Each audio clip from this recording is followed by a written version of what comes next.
Okay, so what is a Gaussian process? A stochastic process F is a Gaussian process if whenever we evaluate it at a finite number of time points, we just have a multivariate normal distribution. So it typically looks something like this if you've never seen them before.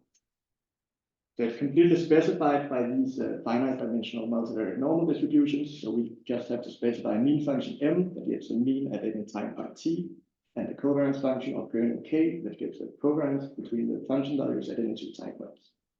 So if we have j time points of interest, t1 to tj, then we can collect these j means in a vector, construct this covariance matrix K. We have this notation for the multivariate normal distribution.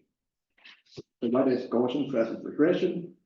Well, regression in general refers to trying to model some data y as being noisy observations of some function f of some covariance t. So in linear regression, we say that f must be a linear function, f of ti equal to beta times ti. We then place a prior on the coefficient beta.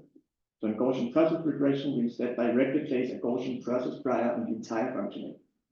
And this prior typically has some hyperparameter theta that we must then also say. Okay, so we're going to use Hamiltonian Monte Carlo using Stan. So we essentially have to write a program to calculate this unnormalized log posterior of the function values of interest at the time times t tilde that we're interested in, of these kernel hyperparameters theta, and of this noise parameter sigma. So it turns out that we're lucky that with a normal response, Gaussian process regression is conditionally conjugate. So we only have to use Hamiltonian Monte Carlo to draw these kernel parameters theta and the noise parameter sigma. And we can then afterwards analytically find actually this conditional posterior of f of t tilde.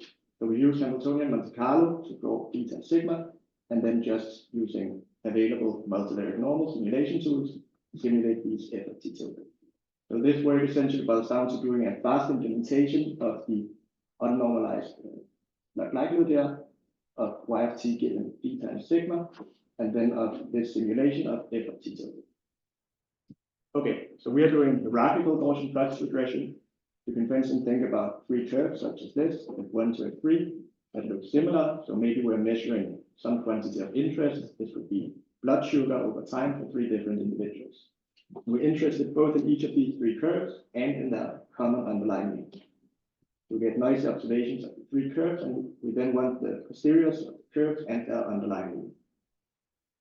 Okay, so we're going to model if I is being equal to some common mean process mu, that's the same for all the curves, plus some individual specific deviation process eta I, where each curve has its own eta I.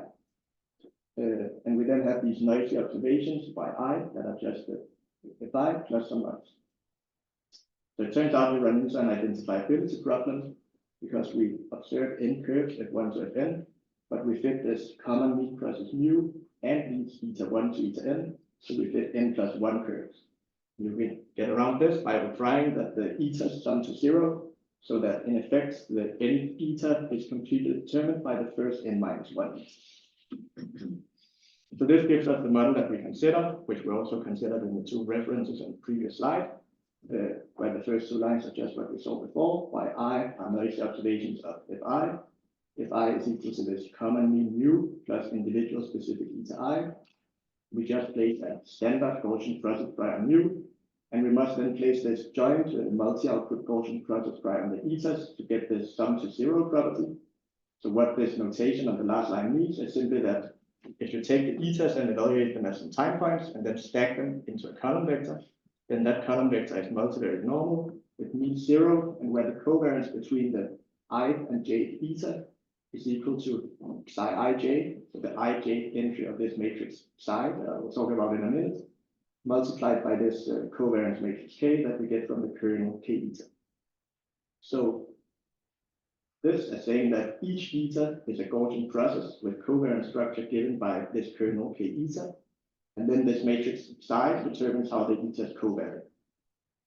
So if you select the psi matrix to have ones in the diagonal, and to have minus 1 over the number of curves minus 1 in the up diagonal, then it turns out that with probability 1, the eta sums to 0.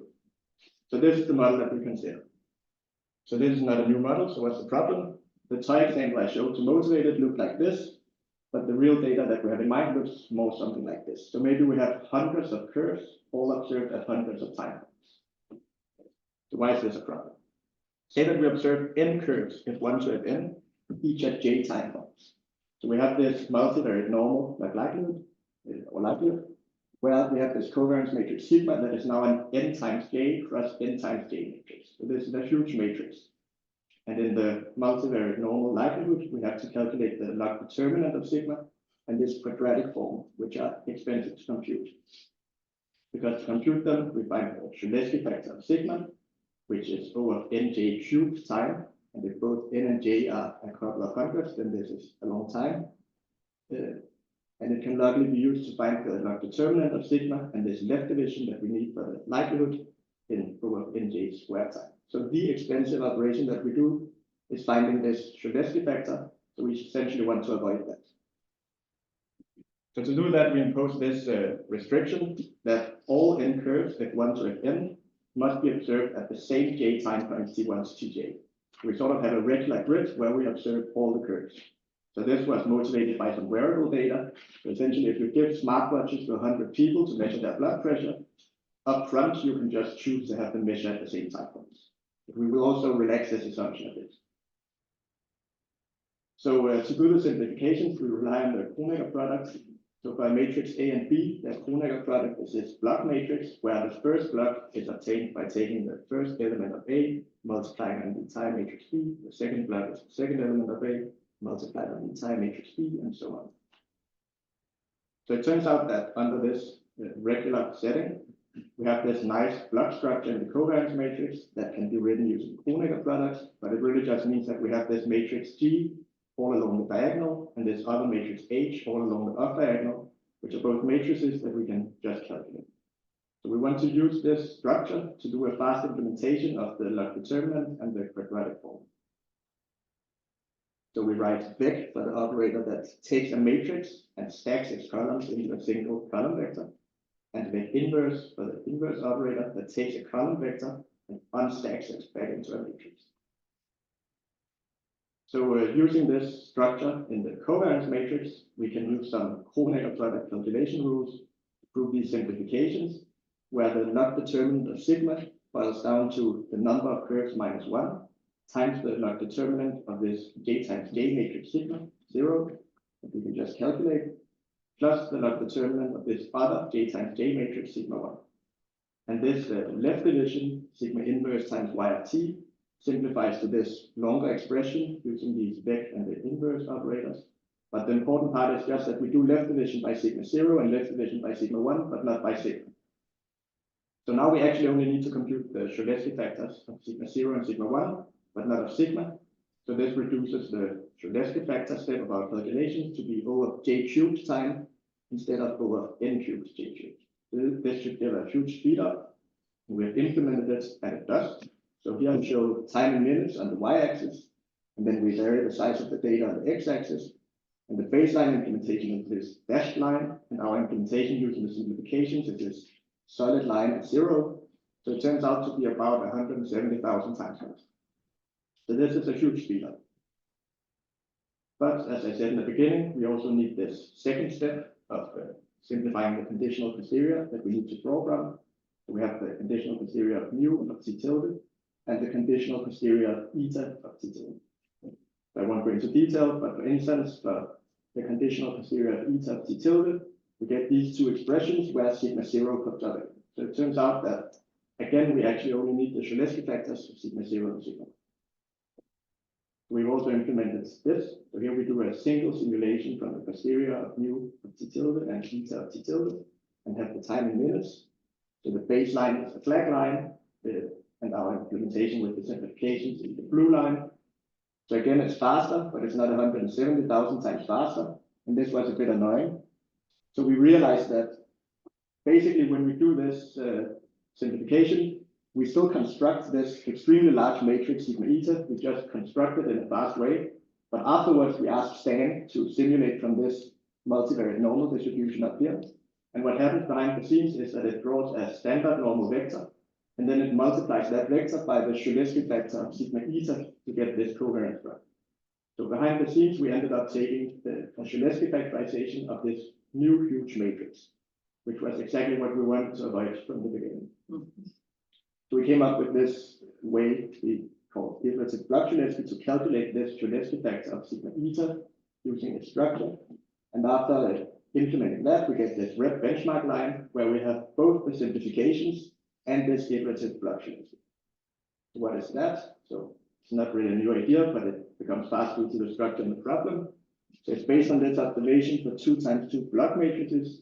But if you want the Cholesky factor, you can do it blockwise by taking the Cholesky factor of the upper left corner, in the upper left corner.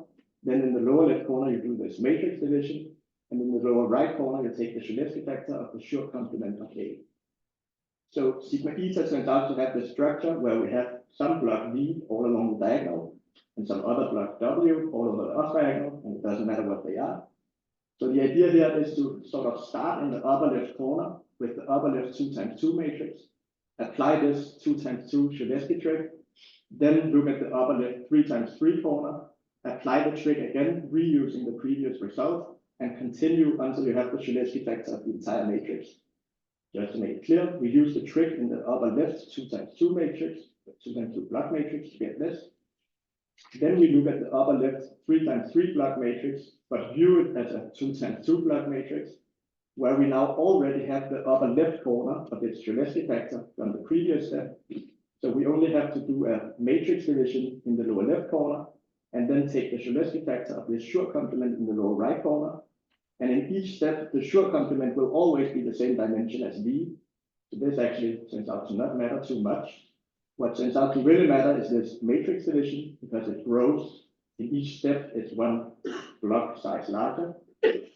But luckily, due to it being the same V all over the diagonal and the same W all over the diagonal, many of the entries in this will actually be the same as what it was in the previous step. So it turns out that we only have to do very few calculations in each step, which is what makes it a fast way to find the Cholesky factor. Okay, so we've also benchmarked a full Hamiltonian Monte Carlo run, where we do 1,000 warm-up iterations and 1,000 sampling iterations. So here we have a lot of combinations of implementations. Again, we have time and minutes on the y-axis. And the important point here is just that our implementation that uses the simplifications and the iterative block Cholesky procedure is this red line, which is a lot faster than the other implementations. So for instance, the baseline implementation, this dashed green line, and the dashed part just means that we actually, it's a baseline of likelihood implementation to draw beta and sigma, and we actually don't draw f of t tilde because it was too slow. So if we compare it at the largest data set where we managed to run the baseline, it took 2 weeks, and with these simplifications, it took 6 minutes. So it paid off. So we've also relaxed the assumptions to say, okay, if you have some regular curves observed at the same time points, but also some irregular curves that are just observed at maybe a different number of different time points, then we also want to be able to use this method. Maybe you have one data source where you have been able to encode this regularity, and then you have some other observations that you also want to include. So we can do similar simplifications by essentially splitting all the expressions that turn up in the calculations into an irregular part and a regular part, and then doing much longer versions of the same calculations to get similar simplifications. And here the speed up will of course depend heavily on the proportion of regular curves. So if almost all the curves you consider are regular, then the speed up will look as what I presented in this presentation. If almost all the curves are irregular, then it will look more like this. So that was it.